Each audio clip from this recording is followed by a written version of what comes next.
Jadi tuh ular tuh gede banget, ada 2 di atas rumahnya. Kadang di dalam, dia merasanya sih seringan di kamarnya dia, sering lewat-lewat kayak gitu, dia merasa terganggu sama ular itu.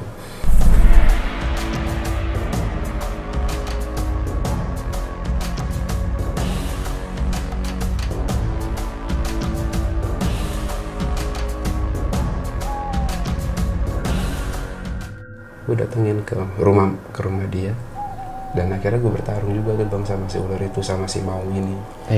Si maung ini bertarung, 1 ular udah kalah, 1 lagi kabur. Nah besokannya lagi gue datengin lagi biar tuntas dong, masa gue nolongin orang nggak sampai tuntas gitu ya. Akhirnya 1 lagi gue datengin juga, besokannya kalah juga tuh bang. Dan alhamdulillah itu udah nggak diganggu lagi rumah temen gue itu gitu.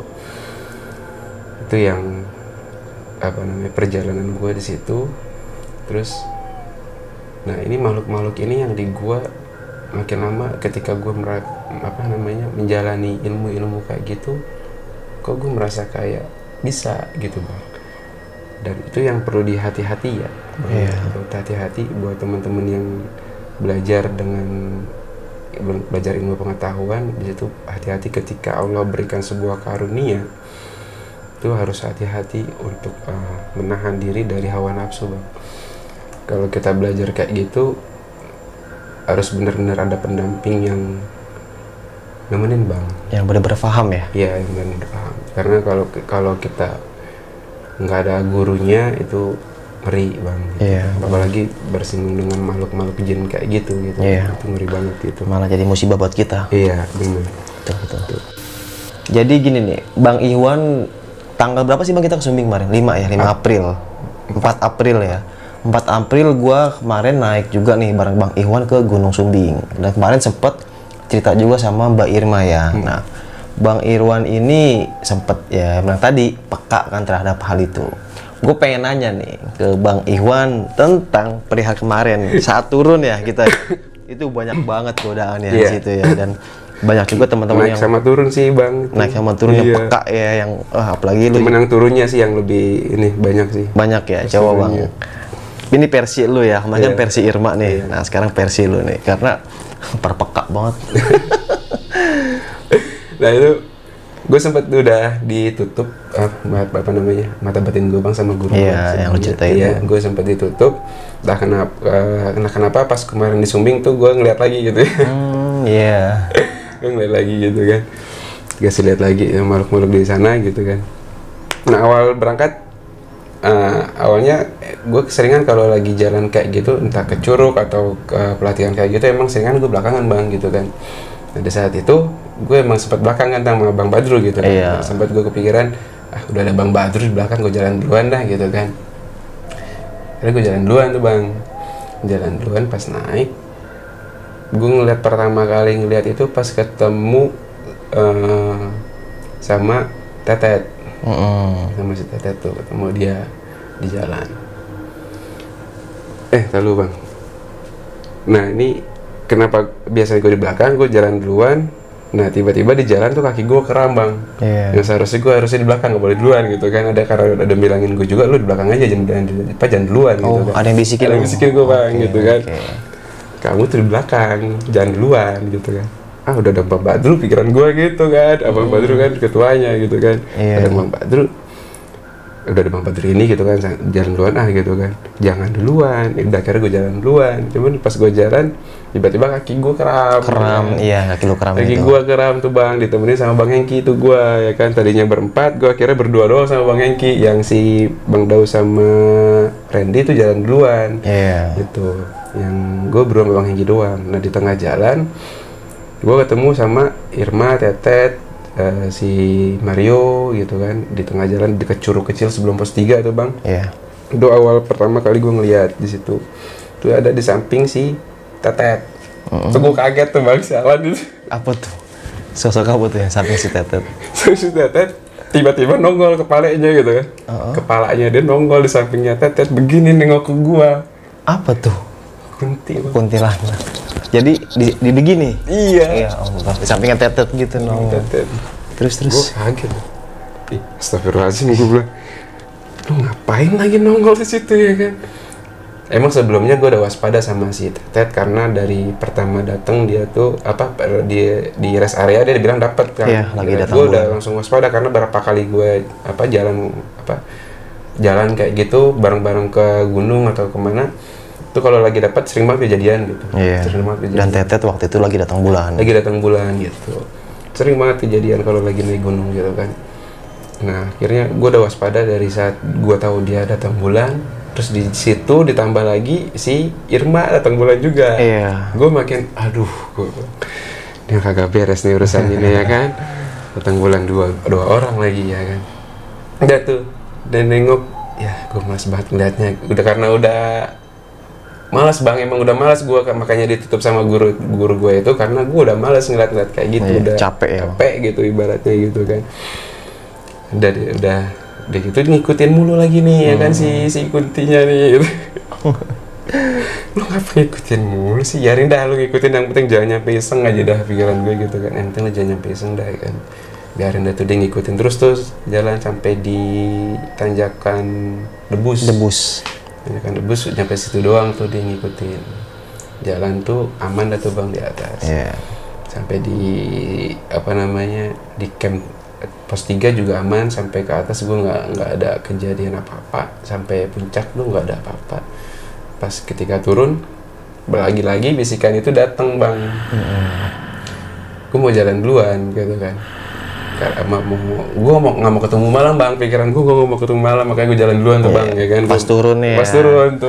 Pas turun barbar tuh. Iya pas turun gue nggak mau ketemu malam gitu karena gue udah males ngeliat kayak gitu, pasti banyak nih, pasti ketemu malam gitu turunnya kan. Ya berarti bener aja kan. Pas gue jalan duluan karena gue berpikiran gitu lagi bang, karena ada Abang Badru gitu. Iya, ada Bang Badru gitu kan, tenang aja gitu kan. Gue jalan duluan dah. Gue jalan duluan, ternyata gue nggak kuat ngikutin yang duluan nih bang. Nggak kuat nimpalin, dia jalannya pada cepet-cepet banget tuh ya kan.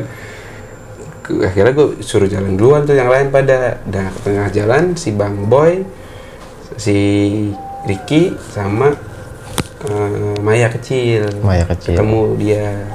Pas lagi ketemu dia jalan berempat tuh bang bareng jalan, tiba-tiba gua kepleset.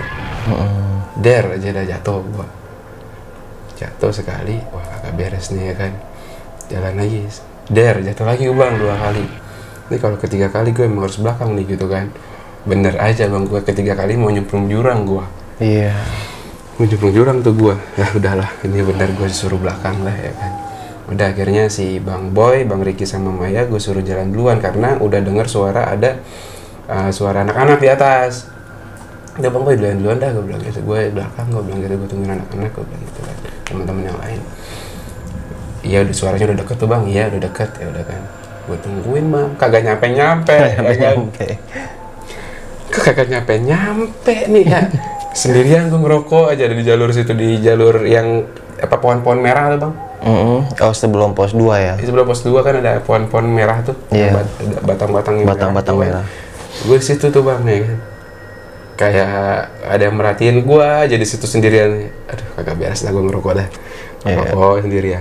Nggak nyampe lagi, lama banget ini ya kan. Udahlah nggak lama datang tuh si rombongan orang kemana? Si Bang Wahyu yang rombongan lain. Iya, yang orang Purwokerto. Dia datang bertiga. Datang ngobrol bentar, ngambil ngerokok lagi, nggak lama baru datang si Irma, Jul sama si Maya. Mbak Maya itu kan. Datang udah bertiga, akhirnya yang orang itu jalan, gue akhirnya berempat tuh sama dia. Pas jalan berempat, itu kaki gue udah parah tuh bang, udah nggak beres tuh kaki gue. Iya, udah kram tuh sih. Iya, udah nggak beres. Gue jalan pelan-pelan di situ. Gue dengar suara teriak-teriakan di pos 2. Iya kan. Gue dengar, ini ada teriak-teriak. Gue sautin lah ya kan, tungguin gitu kan, jangan jalan dulu gitu kan. Gue teriak kayak gitu.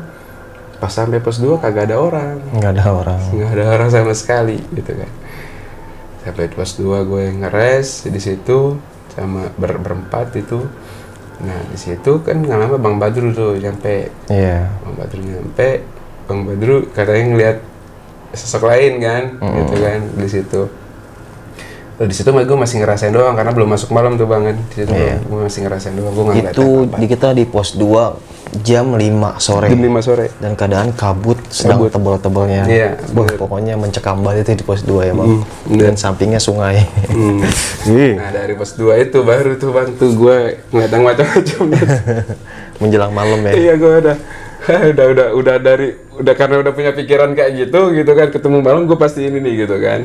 Jadi ya benar gue ditampakin juga gitu kan.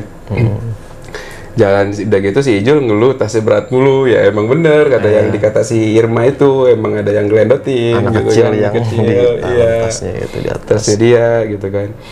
Terus sama suara apa gamelan tuh yang di pos 2 juga terdengar juga di situ gitu kan. Nah, pas turun dari pos 2 tuh gue sempat denger kayak Bang Badru di atas Bang, ya kan. Cuman gue nengok tuh akhirnya ya kan, gue nengok ke belakang, itu di belakang gue gede banget Bang ya kan.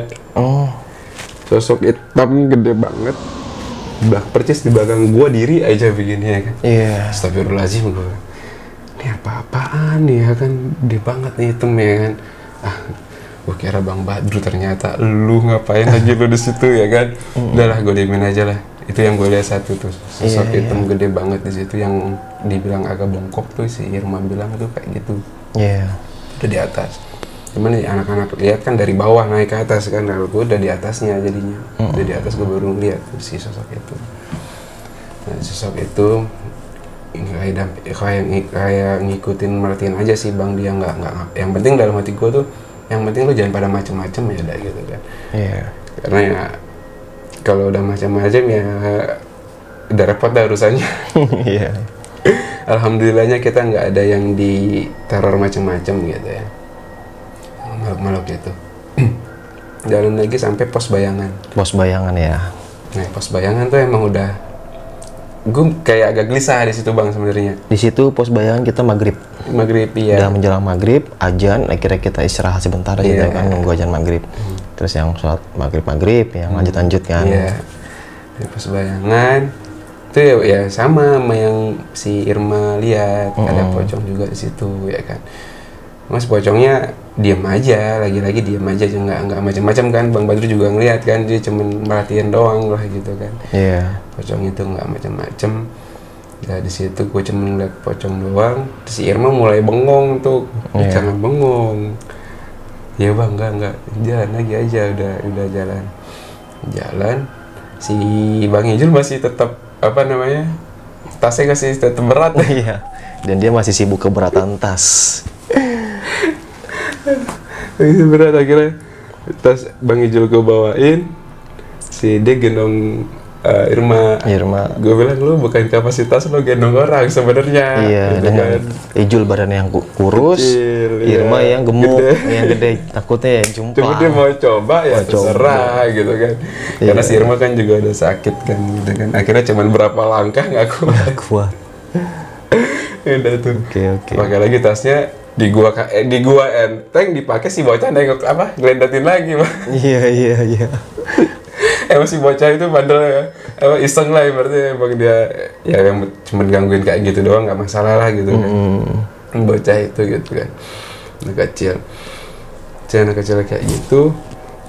Terus di situ emang gue merasa emang banyak banget yang ikutin terus tuh Bang, sampai yang terakhir tuh pas mau turun tuh pada cuman kayak berdiri di atas aja sih Bang, si makhluk-makhluk itu. Yang sebelum apa namanya ojek dia kayak cuman udah merhatiin doang, nggak ada yang ngikut gitu kan, nggak ada yang ngikut. Cuman pas di rumah ada satu yang ngikut ternyata ke rumah lu. Siapa? Gua. Apa tuh yang ngikut? Gue kaget tuh, sialan gue suruh pulang kayak gitu. Apa tuh? Cik Kunti. Aduh gue bilang, gue kaget itu, sialan gue bilang. Dah gue ngapain, gue bilang lu pulang, gue kagak mau gue. Kalau jodoh sih nggak apa-apa, tapi jatuh jangan setan, jodoh ya serem banget. Kunti lagi. Kunti tuh ikut tuh Bang ternyata, gue nggak ngerasa tuh. Udah akhirnya gue suruh pulang tuh Bang si Kunti, udah pulang lu ngapain gitu kan, gue nggak mau kayak gitu kan. Pulang tuh dia udah sampai sekarang sih udah nggak ada sih si Kuntinya itu.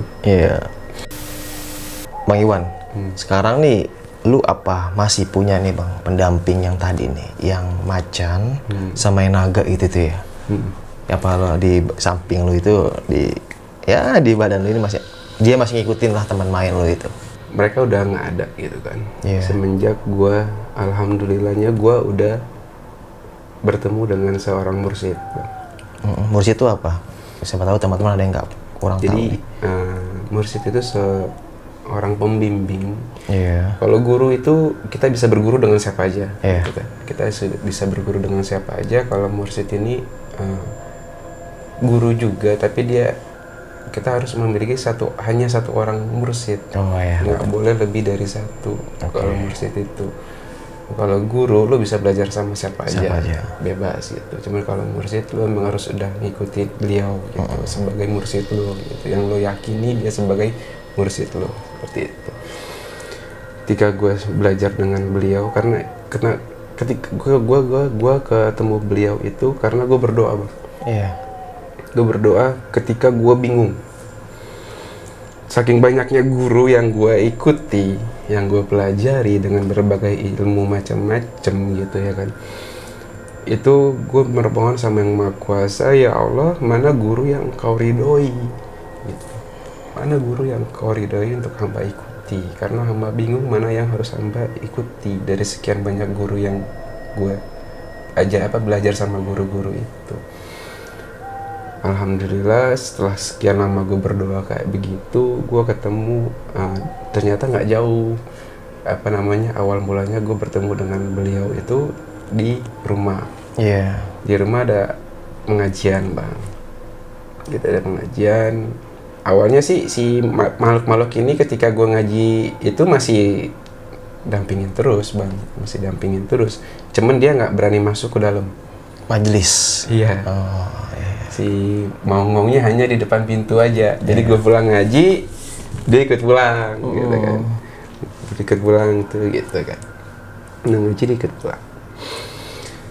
Nah, itu berjalan kurang lebih 2 tahun. 2 tahun kayak gitu. Nah, akhirnya gue baru ketemu dengan mursyid gue. Jadi yang gue ngaji itu sama muridnya. Gue ngaji sama muridnya dulu. Ketika udah 2 tahun gue ngaji tentang Quran, yang dibahas itu tentang isi dari Al-Quran. Itu yang membuat gue tertarik banget itu. Semua perjalanan kehidupan manusia emang benar-benar ada di Quran, bang. Gitu. Betul, kan? Itu panutan kita itu. Iya, itu sebagai pedoman kita. Itu yang gue takjub banget sama si Al-Quran ini gitu kan, yang benar-benar harus kita ikuti gitu. Karena kebanyakan kita belajar hanya Arabnya aja gitu kan, isinya, tapi jarang yang mempelajarinya gitu. Alhamdulillah gue ketemu seorang yang bisa mengajari tentang dari isi Al-Quran. Nah, isi Al-Quran itu berlapis-lapis pemahaman, bang. Itu nggak boleh diperdebatkan. Karena setiap pemahaman orang berbeda-beda. Allah akan ngasih sesuai dengan kadar si dia memahami tentang Al-Quran gitu. Ketika tingkatannya berlanjut, dia akan buka lapisan lagi yang lebih dalam dari si Al-Quran gitu. Jadi nggak bisa diperdebatkan gitu. Itu Al-Quran seperti itu, bang, gitu. Karena ketika lo maksa untuk berdebat Al-Quran maknanya seperti ini, si B seperti ini, itu nggak bakalan ketemu. Jadi hanya berdebat kosong doang gitu kan. Jadi lo coba pahami, lo pelajari isi Al-Quran, itu akan Allah wujudin sendiri pemahamannya gitu, sesuai dengan kadar kita gitu. Itu akan berlapis-lapis pemahamannya. Nah, itu yang buat gue seneng. Sampai sekarang gue sedang belajar itu gitu.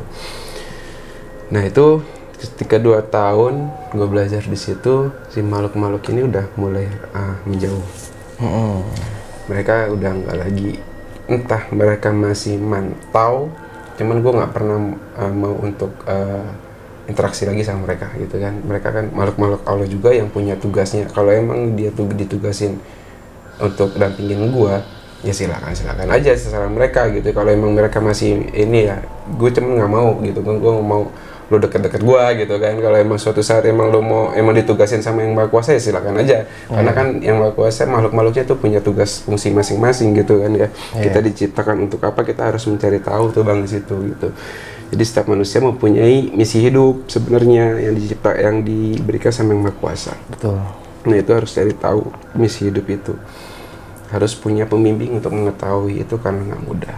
Itu harus punya seorang pembimbing. Kalau buka tentang gunung buat abang gitu kan. Tapi itu dibukanya bukan seperti orang biasa pengetahuannya, tapi ada pengetahuan dalam yang orang-orang lain tuh belum tahu sebenarnya gitu. Tuh kalau abang ditunjuk sama Yang Maha Kuasa, abang ciptakan untuk itu. Abang bakalan tahu sampai ke dalamnya, akan diberitahu gitu. Kayak petani, ya petani kalau emang dia diciptakan sebagai petani, dia akan tekun di situ, nggak bakalan iri sama yang lain. Karena ketika semua manusia mengetahui misi hidupnya, itu kagak ada lagi yang ngiri-irian bang. Gitu. Jadi lo nggak bakalan ngiri gitu ya. Jadi sesuai rezeki dan kapasitas masing-masing mungkin. Iya, udah diciptakan sama Yang Maha Kuasa untuk itu gitu. Tapi untuk mengetahui itu harus ada seorang pembimbing, nggak bisa sembarangan. Ketika lo merasa lo bidang gue di sini, itu belum tentu.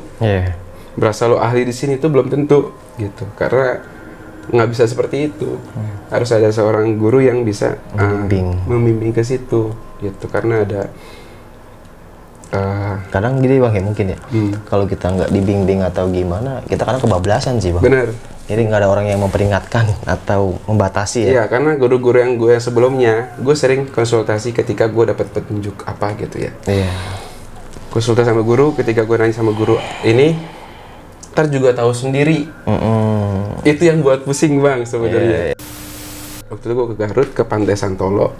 Pas gue pulang, guru gue bilang, kamu kenapa diem aja bengong di pantai katanya. Lah, emang ngapain bang? Gue bilang gitu. Kamu bukan ngejalanin tugas di sana. Tugas apaan kan gue bingung bang. Kan? Nah kayak gitu tuh yang kadang-kadang pusing gitu kan. Malah tanda tanya gitu. Harus ngasih penjelasan. Malah ngasih pertanyaan.